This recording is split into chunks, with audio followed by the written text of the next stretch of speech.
ചെയ്യാൻ പാടില്ല. ഉണ്ടോ അല്ലേ? ഉറപ്പല്ലേ? കുട്ടികളോട് രക്ഷിതാക്കൾ പറയുന്നൊരു കാര്യമുണ്ട്, അല്ലെങ്കിലും ഇപ്പം നിങ്ങൾ നോക്കുന്നതും ഞങ്ങൾക്ക് വലിയ വിശ്വാസമൊന്നുമില്ല. പിന്നെ ഇപ്പോൾ അവൻ ഓക്കേ ഇല്ലേ? നിങ്ങൾക്ക് നോക്കുന്നുള്ള പ്രതീക്ഷയും വിശ്വാസമൊന്നും ഇല്ലെങ്കിൽ പിന്നെ അവനെന്തിനാണ് നിങ്ങളെ നോക്കാൻ വേണ്ടി ചിന്തിക്കുന്നത്? അവനാ സംഗതി എടുത്ത് കളഞ്ഞു.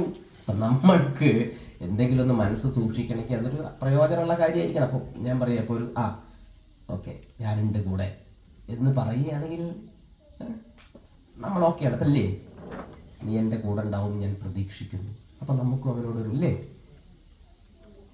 ഇതൊക്കെ നമുക്കൊരു സമാധാനം. നമ്മളെങ്ങനെ ഇന്ന് പറയുന്നത്? കുട്ടികൾ കേൾക്കെ തന്നെ നമ്മൾ എത്രയോ പറഞ്ഞു കഴിഞ്ഞു. എന്ത്?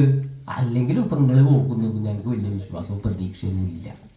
പിന്നെ അപ്പം പിന്നെപ്പം ഞാനൊരു കുട്ടി, അല്ലെങ്കിൽ ഞാൻ എന്തിനാണ് അതിൽ കൂടുതൽ ചിന്തിക്കുന്നത്? ഞാൻ എൻ്റെ കാര്യം നോക്കിയാൽ പറയാം.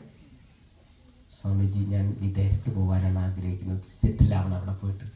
എന്തൊക്കെയോ പറയണം മക്കളെല്ലാവരും. നമുക്കിപ്പോൾ കുട്ടികളെന്ന് പറയാൻ പറ്റില്ല. ഓക്കെ, എന്താ ചെയ്യുക പറയും. എല്ലാവർക്കും ഇപ്പോൾ വിദേശത്ത് പോയാൽ മതി.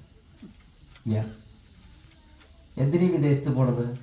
അവിടുത്തെ കാലാവസ്ഥ അനുകൂലമാണ്. ഇവിടെ മഴയോട് സഹിക്കാൻ വയ്യ. വയനാട്ടിൽ അട്ടയാണ്, അവിടെ നട്ടല്ല. അതുകൊണ്ടാ?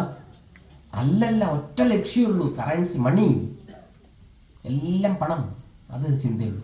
ശരി, സ്നേഹം ഉണ്ടാവട്ടെ, ആദരവ് ഉണ്ടാവട്ടെ, വിശ്വാസം നഷ്ടപ്പെടാതിരിക്കട്ടെ. ഈ 3 തൂണിൽ നിന്നുകൊണ്ട് നമുക്ക് എല്ലാ കളിയും കളിക്കാൻ പറ്റണം. എന്താണ് ആ കളികളാണ് ആചാരം. എന്താണ് ആചാരം? ആചാരം എന്ന് പറഞ്ഞാൽ അപ്പം നമുക്ക് ഓർമ്മ വരും ആചാരം, അനാചാരം, ദുരാചാരം എന്ന് കേട്ടിട്ടില്ലേ? അതും നമ്മളെ മണ്ടയ്ക്ക് തന്നെയാണ്.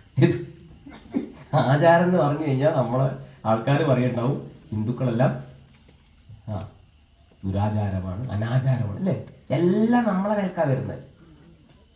ലോകത്തിൽ എവിടെയെങ്കിലും എന്തെങ്കിലും ഒരു അനാചാരം കണ്ടാൽ അത് ഹിന്ദു.